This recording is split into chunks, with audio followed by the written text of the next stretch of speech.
Hello മച്ചന്മാരെ, ഏവർക്കും motor speed automotive ഗിയറിൻ്റെ ഒരു പുതിയൊരു വീഡിയോയിലേക്ക് സ്വാഗതം. ഞാൻ സുമേഷ് കാർത്തി. അപ്പോൾ നമ്മുടെ ഇന്നത്തെ വീഡിയോ എന്ന് പറയുന്നത് നമ്മുടെ ഒരു വാഹനത്തിൻ്റെ എഞ്ചിൻ റൂം ക്ലീൻ ചെയ്യുന്ന ഒരു വീഡിയോ ആണ്. അതായത് നമ്മൾ എഞ്ചിൻ റൂം ക്ലീൻ ചെയ്യുന്ന റബ്ബിംഗ് കോമ്പൗണ്ട് ഉപയോഗിച്ചാണ് ഈ ഒരു എഞ്ചിൻ റൂം ക്ലീൻ ചെയ്യുന്നത്.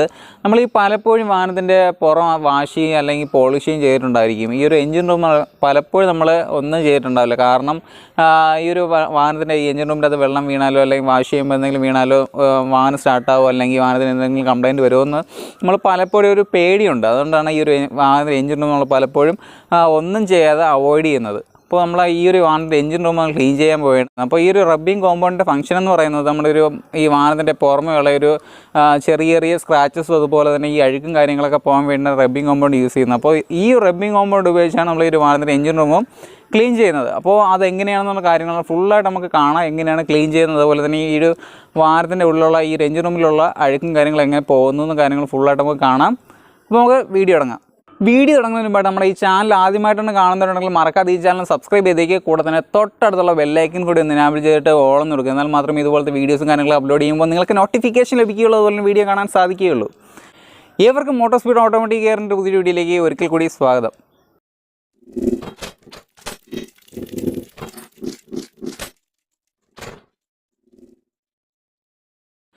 സോ നമ്മൾ അടുത്തിട്ട് കാണുമ്പോൾ നമ്മുടെ റബ്ബിംഗ് കോമ്പൗണ്ടാണ്. നമ്മൾ 3Mൻ്റെ റബ്ബിംഗ് കോമ്പൗണ്ടാണ് നമ്മൾ യൂസ് ചെയ്യുന്നത്. അതായത് ഇതാണ് നമ്മുടെ 3Mൻ്റെ റബ്ബിംഗ് കോമ്പൗണ്ട് എന്ന് പല ബ്രാൻഡിൻ്റെ റബ്ബിംഗ് കോമ്പൗണ്ടാണ്. 3Mനുണ്ട്, നിപ്പോണിനുണ്ട്, അതുപോലെ തന്നെ STക്കുണ്ട്. അപ്പോൾ നമ്മൾ ഇന്ന് യൂസ് ചെയ്യുന്ന 3Mൻ്റെ റബ്ബിംഗ് കോമ്പൗണ്ടാണ്. ഇതിൻ്റെ പ്രൈസ് ഏകദേശം 200 രൂപയ്ക്കകത്ത് 193 രൂപ പ്രൈസ് ഉള്ളൂ. അപ്പോൾ ഈ ഒരു റബ്ബിംഗ് കോമ്പൗണ്ട് നമുക്ക് ഒരു റബ്ബിംഗ് കോമ്പൗണ്ട് വാങ്ങിച്ചു കഴിഞ്ഞാൽ നമുക്ക് വാഹനത്തിൻ്റെ ബോഡി കംപ്ലീറ്റ് റബ്ബ് ചെയ്യുകയും ചെയ്യും. അതുപോലെ തന്നെ എഞ്ചിൻ റൂമും കാര്യങ്ങളൊക്കെ ഫുള്ളായിട്ട് റബ്ബ് ചെയ്യാൻ സാധിക്കും. 1-2 തവണ നമ്മൾ മാക്സിമം കുറച്ച് യൂസ് ചെയ്യുകയാണെങ്കിൽ നമുക്ക് ചെയ്യാൻ സാധിക്കും. അപ്പോൾ അതുകൊണ്ട് തന്നെ ഈ ഒരു 200 രൂപ എന്ന് പറയുമ്പോൾ അത്യാവശ്യം നോർമൽ പ്രൈസാണ്. അപ്പോൾ അതുപോലെ തന്നെ നമ്മൾ പോളിഷ് ചെയ്യുന്നതിൻ്റെ വീഡിയോ നമ്മൾ അടുത്ത് ചെയ്യുന്നുണ്ട്. അപ്പോൾ അതിൽ റബ്ബിംഗ് കോമ്പൗണ്ട് അതുപോലെ തന്നെ വാക്സ് ഉപയോഗിച്ച് ഏതാണ് നല്ല വാക്സ് ഏതാണ് നല്ല റബ്ബിംഗ് കോമ്പൗണ്ട് എന്ന് കാണിച്ചിട്ട് അതിന് എങ്ങനെയാണ് ചെയ്യുന്നതും കൂടെ ഉള്ള ഡീറ്റെയിൽ ആയിട്ടുള്ള വീഡിയോ നമ്മൾ അടുത്ത് ചെയ്യുന്നതാണ്. അപ്പോൾ ആ ഒരു വീഡിയോ എല്ലാവരും കാണുക. അപ്പോൾ അതിന് മുമ്പായിട്ട് നമ്മൾ ഈ ഒരു 3Mൻ്റെ ഈ ഒരു റബ്ബിംഗ് കോമ്പൗണ്ട് ഉപയോഗിച്ച് നമ്മൾ എഞ്ചിൻ റൂം ക്ലീൻ ചെയ്യുന്നത് എങ്ങനെ നമുക്ക് കാണാം. നമുക്ക് അടുത്ത് ക്ലീൻ ചെയ്യേണ്ടത് നമ്മുടെ എഞ്ചിൻ റൂം ഒന്ന് ക്ലീൻ ചെയ്യണം. കാരണം മൊത്തം അഴുക്കായിട്ടിരിപ്പുണ്ട്. ഇവിടെ നോക്കിയാൽ അറിയാൻ പറ്റും, ഫുൾ അഴുക്കാണ്. അപ്പോൾ നമ്മൾ ഈ ഒരു ഭാഗം നന്നായിട്ടൊന്ന് ക്ലീൻ ചെയ്യണം. അത് നമ്മൾ ക്ലീൻ ചെയ്യുന്ന നമ്മുടെ റബ്ബിംഗ് കോമ്പൗണ്ട് 3Mൻ്റെ റബ്ബിംഗ് കോമ്പൗണ്ട് വെച്ചാണ് നമ്മളിത് ക്ലീൻ ചെയ്യുന്നത്. അപ്പോൾ ഇതിൽ കുറച്ച് റബ്ബിംഗ് കോമ്പൗണ്ടിൻ്റെ ബാലൻസ് ഉള്ളൂ. അതുകൊണ്ട് തന്നെ നമുക്ക് കുറച്ച് റബ്ബിംഗ് കോമ്പൗണ്ട് എടുത്ത് അതിൽ കുറച്ച് വെള്ളവും കൂടെ മിക്സ് ചെയ്തിട്ടാണ് നമ്മൾ ഇവിടെ എഞ്ചിൻ റൂമിൽ അപ്ലൈ ചെയ്യണത്. കാരണം കുറച്ച് റബ്ബിംഗ് കോമ്പൗണ്ട് നമുക്ക് ഉള്ളൂ. അതുകൊണ്ടത് ഫുള്ളായിട്ടൊന്ന് തേക്കാൻ വേണ്ടിയിട്ടാണ് നമ്മൾ കുറച്ച് വെള്ളം കൂടെ ആഡ് ചെയ്തത്. അതുപോലെ തന്നെ കുറച്ച് വെള്ളം ഉപയോഗിച്ച് ക്ലീൻ ചെയ്യുമ്പോൾ കുറച്ചും കൂടെ നമുക്ക് കുറച്ച് ക്വാണ്ടിറ്റി മതി. അപ്പോൾ അതുകൊണ്ട് കുറച്ച് വെള്ളം ഒന്ന് ആഡ് ചെയ്തിട്ട് ഒന്ന് പേസ്റ്റ് രൂപത്തിലാക്കിയിട്ട് നമുക്ക് ഫുള്ളൊന്ന് ക്ലീൻ ചെയ്യാം. അപ്പോൾ അതെങ്ങനെയാണ് നമുക്ക് നോക്കാം. അപ്പോൾ ഞാൻ ഇത് കുറച്ച് റബ്ബിംഗ് കോമ്പൗണ്ട് എടുത്തിട്ട് നമ്മുടെ വെള്ളം മിക്സ് ചെയ്ത് വെച്ചിട്ടുണ്ട്. അപ്പോൾ ഇതിന് ഒരു പഴയ ബ്രഷ് നമ്മൾ യൂസ് ചെയ്ത ബ്രഷ് എടുത്തിട്ട് നമ്മൾ എവിടെയാണോ അപ്ലൈ ചെയ്യേണ്ടത് അവിടെ ഒന്ന് ജസ്റ്റ് റബ്ബ് ചെയ്ത് കഴിഞ്ഞാൽ നമുക്ക് അറിയാൻ പറ്റും. ആ ഒരു അഴുക്കും കാര്യങ്ങളൊക്കെ പോകുമെന്ന് നമുക്ക് കാണാൻ പറ്റും. ഇതുപോലെ നമ്മൾ എഞ്ചിൻ റൂം ക്ലീൻ ചെയ്യേണ്ട ഭാഗങ്ങളെല്ലാം നന്നായിട്ടൊന്ന് ക്ലീൻ ചെയ്യണം.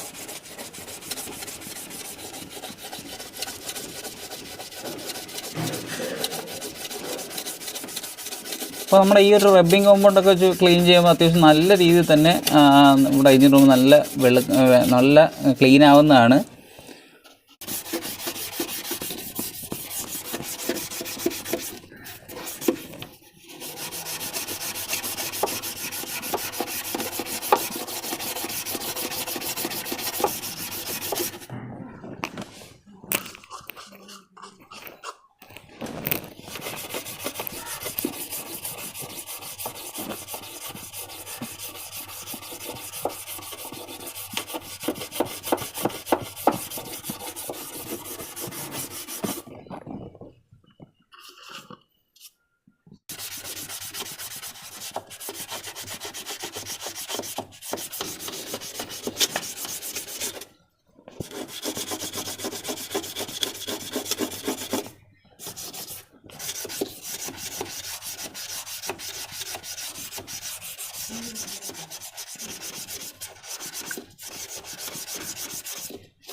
അപ്പോൾ ഒന്ന് കണ്ടാൽ മനസ്സിലാവും അത്യാവശ്യം നല്ല രീതിയിൽ അഴുക്കുണ്ടായിരുന്നു എഞ്ചിൻ റൂമിൽ. ഒന്നത് വൈറ്റ് വണ്ടിയും കൂടെ ആയതുകൊണ്ട് അത്യാവശ്യം നല്ല രീതിയിൽ തന്നെ ഈ ഒരു ഭാഗത്തൊക്കെ ഫുൾ അഴുക്കായിരുന്നു. ഈ പൊടിയും കാര്യങ്ങളൊക്കെ വീണിട്ട് അതുപോലെ തന്നെ പുകയും കാര്യങ്ങളും അടിച്ചിട്ട് നല്ല രീതിയിൽ അഴുക്കുണ്ടായിരുന്നു.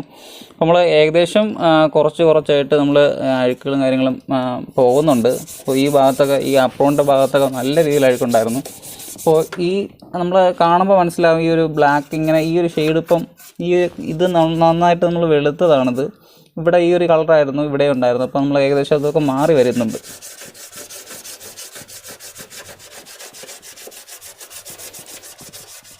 പല റബ്ബിംഗ് കോമ്പൗണ്ട് നമുക്ക് മാർക്കറ്റിൽ കിട്ടും. എസ്റ്റിയുടെ കിട്ടും, 3Mൻ്റെ കിട്ടും, നിപ്പോണിൻ്റെ കിട്ടും, പിന്നെ വിസ്റ്റയുടെ കിട്ടും. അപ്പോൾ അത്യാവശ്യം ഈ എഞ്ചിൻ റൂമൊക്കെ ക്ലീൻ ചെയ്യാൻ വേണ്ടിയിട്ട് നമ്മൾ കുറഞ്ഞ നമ്മുടെ റബ്ബിംഗ് കോമ്പൗണ്ട് മതിയാവും. അതായത് എസ്റ്റിയുടെ നല്ല കുറഞ്ഞ ഈ റബ്ബിംഗ് കോമ്പൗണ്ട് കിട്ടും. അപ്പോൾ അതായിരിക്കും ഈ എഞ്ചിൻ റൂമും കാര്യങ്ങളൊക്കെ ക്ലീൻ ചെയ്യാൻ വേണ്ടി നമുക്ക് മാക്സിമം ഉപയോഗിക്കാം. കാരണം അത് കുറച്ച് റേറ്റേ ആവത്തുള്ളൂ.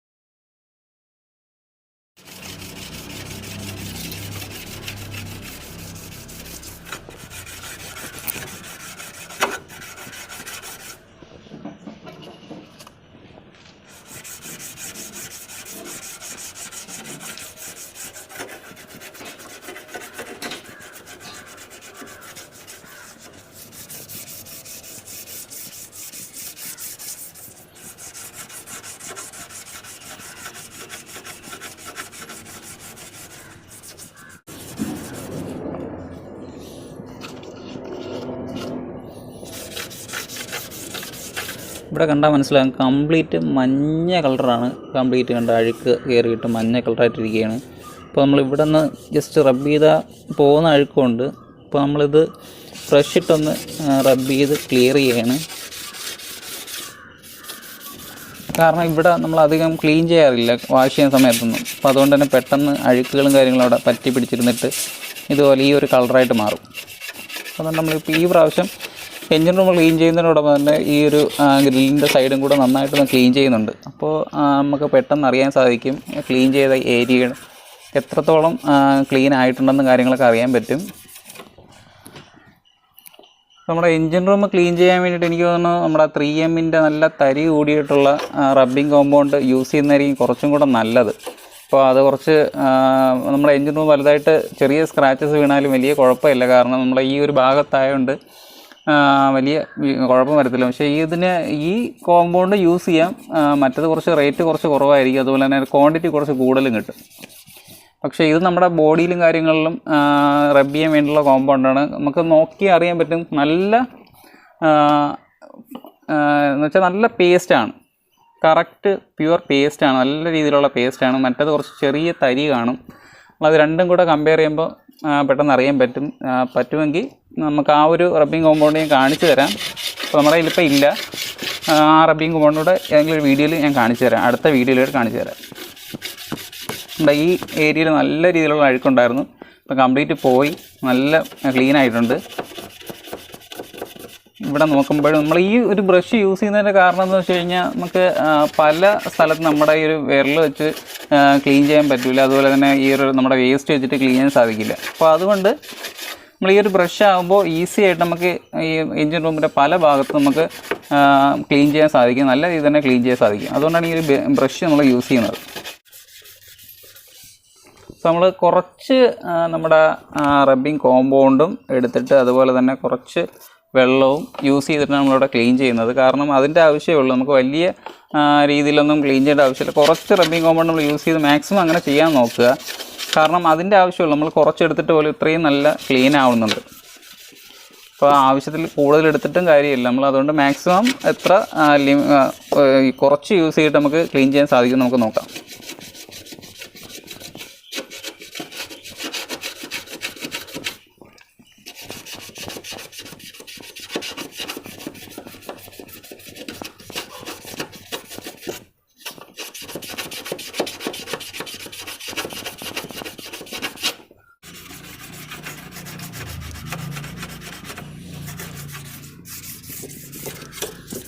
നല്ല രീതിയിലുള്ള അഴുക്ക് നമുക്ക് പോയതായിട്ട് നമുക്ക് കാണാൻ സാധിക്കും. ഇനി നന്നായിട്ടൊന്ന് വാഷ് ചെയ്ത് കൂടെ കഴിഞ്ഞാൽ നമുക്ക് അറിയാൻ പറ്റും ഈ ഒരു ഭാഗത്തൊക്കെ എന്തുമാത്രം ക്ലീൻ ആയിട്ടുണ്ട് നേരത്തെ ഇരുന്നേ കാട്ടി.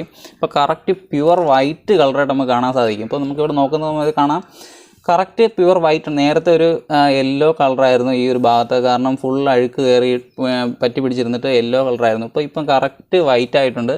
അപ്പോൾ ഇതുപോലെ തന്നെ നമ്മുടെ എഞ്ചിൻ റൂമിൻ്റെ ഫുള്ളായിട്ട് നമ്മളൊന്ന് ക്ലീൻ ചെയ്തെടുക്കുക. സോ നമ്മൾ അടിപൊളിയായിട്ട് നമ്മുടെ വണ്ടിയുടെ എഞ്ചിൻ റൂം നന്നായിട്ട് ക്ലീൻ ചെയ്തിട്ടുണ്ട്. ഇനി അടുത്ത് ചെയ്യേണ്ടതെന്ന് പറയുന്നത് നമ്മൾ നന്നായിട്ടൊന്ന് വാഷ് ചെയ്യണം. നമ്മുടെ വാഷ് ചെയ്യുന്നത് പ്രഷർ വാഷർ ഉപയോഗിച്ചാണ് വാഷ് ചെയ്യുന്നത്. നമ്മുടെ ബോഷിൻ്റെ വാഷറാണ് നമ്മൾ ഉപയോഗിക്കുന്നത്. ഇപ്പോൾ ഇതുപോലെ പ്രഷർ വാഷർ ഇല്ലെങ്കിലും കുഴപ്പമില്ല, സാധാരണ പൈപ്പിൽ നിന്ന് വെള്ളം എടുത്തിട്ട് നമ്മൾ നന്നായിട്ടൊന്ന് കഴുകിയാൽ മതി. കാരണം ഇത് യൂസ് ചെയ്യുമ്പോൾ ഈ ഒരു ഗ്യാപ്പിലൊക്കെയുള്ള ഈ ഒരു നമ്മുടെ റബ്ബിംഗ് കോമ്പൗണ്ട് അതുപോലെ തന്നെ ഇതുപോലത്തെ അഴുക്കും കാര്യങ്ങളൊക്കെ നന്നായിട്ട് പോകാൻ വേണ്ടിയാണ് പ്രഷർ വാഷർ ഉപയോഗിക്കുന്നത്. അപ്പോൾ ഇതില്ലാത്തവരാണെങ്കിൽ സാധാരണ ഓസിൽ ക്ലീൻ ചെയ്താലും മതി, അല്ലെങ്കിൽ സർവീസ് സ്റ്റേഷനിൽ പോയിട്ട് ക്ലീൻ ചെയ്താലും മതി. സോ അടുത്തായിട്ട് നമുക്ക് നമ്മുടെ പ്രഷർ വാഷർ കാണാം. ഇതാണ് ബോഷിൻ്റെ പ്രഷർ വാഷറാണ്. ഇതിൻ്റെ മോഡൽ AQT35/12 ആണ് ഇതിൻ്റെ മോഡൽ നമ്പർ എന്ന് പറയുന്നത്. ഏകദേശം ഒരു 2 വർഷം 3 വർഷത്തിന് മുകളിലായിട്ട് ഇത് വാങ്ങിച്ചിട്ട്. അപ്പോൾ അത്യാവശ്യം നല്ലൊരു പ്രഷർ വാഷറാണിത്. ബോഷിൻ്റെ ആയതുകൊണ്ടല്ല, അത്യാവശ്യം നല്ല ക്വാളിറ്റിയും കാര്യങ്ങളുണ്ട്. ഇത് വാങ്ങിച്ചിട്ട് 3-4 വർഷമായിട്ടുണ്ടെങ്കിലും ഇതുവരെ വന്നിട്ടുള്ള കംപ്ലയിൻറ്റ്സ് എന്ന് പറയുന്നത് ഇതിൻ്റെ ഗണ്ണ് പെട്ടെന്ന് കംപ്ലയിൻറ്റ് വരാൻ ചാൻസ് ഉണ്ട്. അതായത് ഇതിൻ്റെ ഓറിങ്ങും കാര്യങ്ങളൊക്കെ കംപ്ലയിൻറ്റ് വന്നിട്ട് ഞാൻ കാണിക്കുന്ന ഈ ഒരു ഗണ്ണ് പെട്ടെന്ന് കംപ്ലയിൻറ്റ് വരാൻ ചാൻസ് ഉണ്ട്. ഇത്രയും ഒരു പോർഷൻ ഈ ഒരു പീസിൻ്റെ വിലയെന്ന് പറഞ്ഞാൽ 1000 സംതിങ് ആണ് ഈ ഒരു ഗണ്ണിൻ്റെ വിലയെന്ന് പറയുന്നത്. അപ്പോൾ ഇതിൻ്റെ ഓറിങ് പോയിട്ട് ഇത് വെള്ളം ലീക്കായി കറക്റ്റ് പ്രഷർ കിട്ടാത്തൊരു കംപ്ലയിൻറ്റ് വന്നിട്ടുണ്ടായിരുന്നു. അപ്പോൾ ഈ ഒരു ഗണ്ണും ഈ ഒരു പീസ് ഇത്രയും മാറ്റാൻ സാധിച്ചു. അപ്പോൾ ഇത് മാറ്റിയപ്പോൾ ആ ഒരു കംപ്ലയിൻറ്റ് മാറി. പിന്നെ അതുപോലെ തന്നെ ഇപ്പോൾ ഉള്ള ഒരു കംപ്ലയിൻ്റ് എന്ന് പറയുന്നത് ഇതിൻ്റെ ഈ പ്രഷർ ഓട്ടോമാറ്റിക് കട്ട് ഓഫ് ആവുന്നില്ല. അതായത് നമ്മുടെ ഒരു ഗണ്ണിൻ്റെ ഈ ഒരു ട്രിഗർ വിടുന്ന സമയത്ത് ഓട്ടോമാറ്റിക് മോട്ടർ കട്ട് ഓഫ് ആവണം. അപ്പോൾ ആ ഒരു പ്രഷർ കട്ട് ഓഫ് ആവുന്നില്ല. അപ്പോൾ ആ ഒരു കംപ്ലയിൻറ്റ് കൂടെ ഉണ്ട്. ഇപ്പം ഇടയ്ക്കിടയ്ക്ക് ഇങ്ങനെ ഓണും ഓഫായിട്ട് നിൽക്കുന്നുണ്ട്. ആ ഒരു കംപ്ലയിൻറ്റ് അത്രയും ഒരു കംപ്ലയിൻറ്റ് മാത്രമേ ഉള്ളൂ, അല്ലാതെ വേറെ കംപ്ലയിൻറ്റ്സ് ഒന്നും ഇല്ല. അതായത് കറക്റ്റ് പ്രഷറും കാര്യങ്ങളൊക്കെയാണ്, പ്രഷർ കുറവൊന്നുമില്ല, നല്ല രീതിയിൽ പ്രഷറുണ്ട്. അപ്പോൾ നമ്മൾ ഈ ഒരു ലോക്ക്ഡൗൺ കാരണമായതുകൊണ്ടാണ് ഈ ഒരു കംപ്ലയിൻറ്റ് കൊണ്ട് നന്നാക്കാൻ സാധിക്കാത്തത്. അപ്പോൾ ഈ ലോക്ക്ഡൗണും കാര്യങ്ങൾ മാറിയിട്ട് നമ്മളിത് കൊണ്ട് റിപ്പയർ ചെയ്യുന്നതാണ്. അപ്പോൾ ഇതിൻ്റെ പ്രഷറും കാര്യങ്ങളൊക്കെ ഞാൻ കാണിച്ചു തരാം. അതുപോലെ തന്നെ ഈ എഞ്ചിൻ റൂം എത്രത്തോളം വൃത്തിയായിട്ടെന്നൊന്നും നമുക്ക് കാണാം. അപ്പോൾ നമ്മളിപ്പം ഫുള്ളായിട്ട് നമ്മൾ റബ്ബിംഗ് കോമ്പൗണ്ടും കാര്യങ്ങളും ഇട്ടിട്ടുണ്ട്. അപ്പോൾ ഇത് ഉണങ്ങുന്ന മുമ്പ് ജസ്റ്റ് ഫുള്ളായിട്ടൊന്ന് വാഷ് ചെയ്ത് കളയണം, അല്ലെങ്കിൽ കുറച്ച് പാടായിരിക്കും നമുക്കിത് വാഷ് ചെയ്യാൻ വേണ്ടിയിട്ട്. അപ്പോൾ ഇത് ഫസ്റ്റ് സ്റ്റെപ്പ് നമുക്ക് വാഷ് ചെയ്ത് കളഞ്ഞിട്ട് എവിടെയെങ്കിലും പിന്നെ നമുക്ക് റബ്ബിംഗ് കോമ്പൗണ്ട് യൂസ് ചെയ്യണമെന്ന് നോക്കി ചെക്ക് ചെയ്തിട്ട് ബാക്കി ഫുള്ളായിട്ട് റബ്ബിംഗ് കോമ്പൗണ്ട് യൂസ് ചെയ്യാം. അപ്പോൾ നമുക്ക് നമ്മുടെ പ്രഷർ വാഷർ ഓൺ ചെയ്തിട്ട് ഫുള്ളായിട്ടൊന്ന് ക്ലീൻ ചെയ്യാം.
സോ നമ്മുടെ എഞ്ചിൻ റൂം നന്നായിട്ടൊന്ന് വാഷ് ചെയ്തിട്ടുണ്ട്. എന്നാലും കുറച്ച് അഴുക്കുകളും കൂടെ പോകാനുണ്ട്, കുറച്ചും കൂടെ ക്ലീൻ ആവുന്നുണ്ട്. കാരണം നമ്മുടെ റബ്ബിംഗ് കോമ്പൗണ്ട് കുറച്ച് ഉണങ്ങിപ്പോയി. അതുകൊണ്ട് നമ്മൾ ഒന്നും കൂടെ റബ്ബിംഗ് കോമ്പൗണ്ട് അപ്ലൈ ചെയ്ത് ഒന്നും കൂടെ നന്നായിട്ടൊന്ന് ക്ലീൻ ചെയ്ത് കഴിഞ്ഞാൽ കുറച്ചും കൂടെ ഒന്ന് നല്ല രീതിയിലൊന്ന് വെളുത്ത് വരും. കാരണം ഇപ്പോൾ നിങ്ങൾക്ക് കണ്ടാൽ തന്നെ മനസ്സിലാവും, അത്യാവശ്യം നേരത്തെ കാട്ടി നന്നായിട്ടൊന്ന് വെളുത്തിട്ടുണ്ട്. കാരണം എഞ്ചിൻ റൂമും കാര്യങ്ങൾ ഈ ഒരു ഭാഗം നോക്കുമ്പോൾ അത്യാവശ്യം നല്ല രീതിയിൽ തന്നെ വെളുത്തിട്ടുണ്ട്. അപ്പോൾ കുറച്ച് റബ്ബിംഗ് കോമ്പൗണ്ട് കൂടെ അപ്ലൈ ചെയ്തിട്ട് ഫുള്ളായിട്ടൊന്ന് ക്ലീൻ ചെയ്ത് കഴിഞ്ഞാൽ കുറച്ചും കൂടെ നന്നായിട്ടൊന്ന് വെളുക്കും. അപ്പോൾ നമുക്ക് അതും കൂടെ ഒന്ന് നോക്കാം. ഫുള്ളായിട്ടൊന്ന് ഒരു പ്രാവശ്യം കൂടെ റബ്ബിംഗ് കോമ്പൗണ്ട് നമുക്ക് അപ്ലൈ ചെയ്ത് നോക്കാം. സോ മച്ചാൻ വരെ നമ്മുടെ അടിപൊളിയായിട്ട് നമ്മുടെ എഞ്ചിൻ റൂം നന്നായിട്ടൊന്ന് ക്ലീൻ ആക്കിയിട്ടുണ്ട്. അത്യാവശ്യം നിങ്ങൾക്ക് നേരത്തെ കണ്ടാൽ മനസ്സിലാവും. ഇപ്പോൾ അത്യാവശ്യം നല്ല രീതിയിൽ അഴുക്കുണ്ടായിരുന്നു ഈ ഒരു ഭാഗത്തൊക്കെ. അപ്പോൾ അതെല്ലാം നമ്മൾ നന്നായിട്ടൊന്ന് ക്ലീൻ ചെയ്തിട്ടുണ്ട്, നന്നായിട്ട് വാഷ് ചെയ്തിട്ടുണ്ട്. ഇനി അടുത്ത് ചെയ്യേണ്ടതെന്ന് പറയുന്നത് നമ്മൾ ഒരു എഞ്ചിൻ റൂമിൻ്റെ അകത്ത് പല ഭാഗത്തും വെള്ളം ഇറങ്ങാൻ ചാൻസ് ഉണ്ട്. അപ്പോൾ ആ ഒരു എയറൊക്കെ ഈ ഒരു എയർ അടിച്ച് കളഞ്ഞിട്ട് മാത്രമേ വണ്ടി സ്റ്റാർട്ട് ചെയ്യാവൂ, അല്ലെങ്കിൽ പിന്നെ സ്റ്റാർട്ടാവാൻ ബുദ്ധിമുട്ടായിരിക്കും ചിലപ്പോൾ. അതുകൊണ്ട് ഫുള്ളായിട്ടൊന്ന് എയർ അടിച്ച് ഒന്ന് കളഞ്ഞിട്ട് സ്റ്റാർട്ട് ചെയ്യുക. അപ്പോൾ നമ്മൾ യൂസ് ചെയ്യുന്നത് ഗ്ലോബൽ പവറിൻ്റെ വാക്യൂം ക്ലീനറാണ് നമ്മൾ യൂസ് ചെയ്യുന്നത്. അപ്പോൾ നമുക്കൊന്ന് ഓൺ ആക്കിയിട്ട് നമുക്ക് ഫുള്ള് എയർ അടിച്ച് ക്ലീൻ ചെയ്യാം.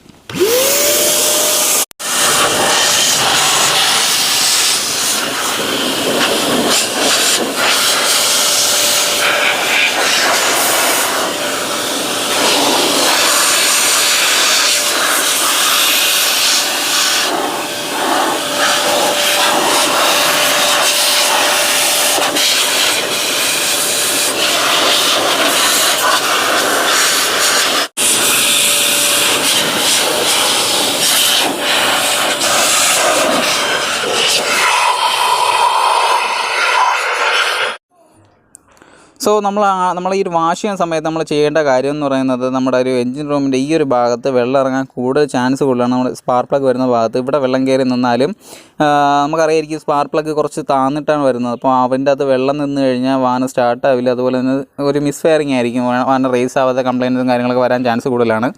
പിന്നെ അതുപോലെ തന്നെ നമ്മുടെ ഒരു ഡിസ്ട്രിബ്യൂട്ടർ വരുന്ന ഈ ഒരു ഭാഗത്ത് എന്തെങ്കിലും തരത്തിലുള്ള വെള്ളം കയറി കഴിഞ്ഞാലും വാഹനം സ്റ്റാർട്ടാവാതിരിക്കാനും ചാൻസ് കൂടുതലാണ്. അതുപോലെ തന്നെ ഈ ത്രോട്ടിൽ ബോഡി വരുന്ന ഭാഗവും അങ്ങനത്തെ ഇഗ്നിഷൻ കോയിൽ വരുന്ന ഭാഗം, ഈ ഒരു റിലേയും കാര്യങ്ങൾ വരുന്ന ഭാഗം. അപ്പോൾ ഇത്രയും കാര്യങ്ങൾ, പ്രധാനമായിട്ടുള്ള കാര്യങ്ങളെല്ലാം നിങ്ങൾ ജസ്റ്റ് ഒരു കവറിട്ട് ഒന്ന് മൂടി വയ്ക്കുക. എന്നിട്ട് നന്നായിട്ടൊന്ന് പ്രഷർ വാഷ് ചെയ്തിട്ട് കളഞ്ഞാൽ മതി. അപ്പോൾ ഇതൊക്കെയാണ് നമ്മുടെ ഒരു എഞ്ചിൻ റൂമിൻ്റെ ഒരു ഇപ്പോഴത്തെ അവസ്ഥയെന്ന് പറയുന്നത്. ഫുള്ള് ക്ലീൻ ചെയ്തിട്ടുണ്ട്, നല്ല അടിപൊളിയായിട്ട്. നമ്മുടെ ബ്രേക്ക് ബൂസ്റ്റർ കാര്യങ്ങൾ നല്ല പക്ക വർക്കിംഗ് ആണ്. ബ്രേക്ക് ബൂസ്റ്റർ നമ്മൾ കൊടുത്തിട്ടുള്ള പലപ്പോഴും അന്ന് ഞാൻ വീഡിയോയിൽ കാണിച്ചിട്ടില്ലെന്ന് തോന്നുന്നു, ഇതുവഴിയാണ് ഞാൻ കൊടുത്തിട്ടുണ്ടായിരുന്നത്, ഒരു വാക്യൂം ലൈൻ കൊടുത്തിട്ടുണ്ടായിരുന്നത്. അപ്പോൾ ഇതുവഴി ഇങ്ങനെ ഒരു പൈപ്പിട്ട് കൊടുത്തിട്ടുണ്ട്. അപ്പോൾ അത്യാവശ്യം നല്ല രീതിയിൽ തന്നെ ബ്രേക്കും കാര്യങ്ങളൊക്കെ ഉണ്ട്. സോ നമ്മുടെ ഒരു എഞ്ചിൻ റൂം എങ്ങനെയാണ് ക്ലീൻ ചെയ്യുന്നതും കാര്യങ്ങളെല്ലാവരും കണ്ടു കാണും. നമ്മുടെ ഒരു 3Mൻ്റെ റബ്ബിംഗ് കോമ്പൗണ്ട് ഉപയോഗിച്ച് നമ്മൾ ഈ ഒരു എഞ്ചിൻ റൂം ഫുള്ളായിട്ടൊന്ന് ക്ലീൻ ചെയ്ത് നിങ്ങൾ കണ്ടു കാണാം. അത്യാവശ്യം നല്ല രീതിയിലൊന്ന് ക്ലിയർ ആയിട്ടുണ്ട്. നേരത്തെ ആദ്യത്തെ വീഡിയോയിൽ കണ്ടു കാണും എങ്ങനെയായിരുന്നു ആ എഞ്ചിൻ റൂം ഇരുന്നതെന്ന് കണ്ടു കാണും. അപ്പോൾ നമ്മുടെ ഒരു വാഹനം വൈറ്റ് വാഹനം ആയതുകൊണ്ട് തന്നെ അത്യാവശ്യം നല്ല രീതിയിലുള്ള ചെളിയും കാര്യങ്ങളും എഞ്ചിൻ റൂമിൻ്റെ അകത്തുണ്ടായിരുന്നു. അപ്പോൾ അതെല്ലാം നല്ല ക്ലീനായിട്ട് ഇപ്പോൾ നല്ല അടിപൊളിയായിട്ടുണ്ട്. അപ്പോൾ അടുത്ത് നമ്മൾ ചെയ്യാൻ പോകുന്നതാണ് വാഹനത്തിൻ്റെ ബോഡി പോളിഷ് ചെയ്യണം. അപ്പോൾ അതും നമുക്ക് അടുത്ത വീഡിയോയിൽ കാണാം. അപ്പോൾ ആ ഒരു വീഡിയോ എല്ലാവരും കാണുക. സോ നിങ്ങൾക്ക് ഈ ഒരു വീഡിയോ ഏറെ ഉപകാരപ്പെട്ടു അല്ലെങ്കിൽ ഇഷ്ടമായെന്ന് വിശ്വസിക്കുന്നു. സോ നിങ്ങൾക്ക് ഒരു വീഡിയോ ഇഷ്ടമായെങ്കിൽ മറക്കാതെ ഈ വീഡിയോ ഒന്ന് ലൈക്ക് ചെയ്യുക. അതുപോലെ തന്നെ നിങ്ങളുടെ അഭിപ്രായങ്ങളും നിർദ്ദേശങ്ങളും, അതുപോലെ നെഗറ്റീവായാലും പോസിറ്റീവായാലും ഈ വീഡിയോയെക്കുറിച്ചുള്ള അഭിപ്രായം, അതുപോലെ തന്നെ ഈ ചാനലിനെക്കുറിച്ചുള്ള അഭിപ്രായം, നിങ്ങളുടെ വാഹന സംബന്ധമായ സംശയങ്ങളും കാര്യങ്ങളെല്ലാം മറക്കാതെ കമൻറ്റ് ബോക്സിൽ കമൻറ്റായി രേഖപ്പെടുത്തുക. അതോടൊപ്പം നിങ്ങൾ എൻ്റെ ഈ ചാനൽ ആദ്യമായിട്ടാണ് കാണുന്നതെങ്കിൽ മറക്കാതെ ഈ ചാനൽ സബ്സ്ക്രൈബ് ചെയ്തേക്ക്. കൂടെ തന്നെ തൊട്ടടുത്തുള്ള ബെല്ലൈക്കൻ കൂടി ഒന്ന് ഡൗൺലോഡ് ചെയ്തിട്ട് ഓൺ കൊടുക്കുക. എന്നാൽ മാത്രം ഇതുപോലത്തെ വീഡിയോസും കാര്യങ്ങളൊക്കെ അപ്ലോഡ് ചെയ്യുമ്പോൾ നിങ്ങൾക്ക് നോട്ടിഫിക്കേഷൻ ലഭിക്കുകയുള്ളൂ. അതുപോലെ തന്നെ വീഡിയോ കാണാൻ സാധിക്കുകയുള്ളൂ. വീണ്ടും മറ്റൊരു വീഡിയോയുമായി കാണാമെന്ന പ്രതീക്ഷയിൽ സുമേഷ് കാർത്തി സൈനിങ് ഓഫ്.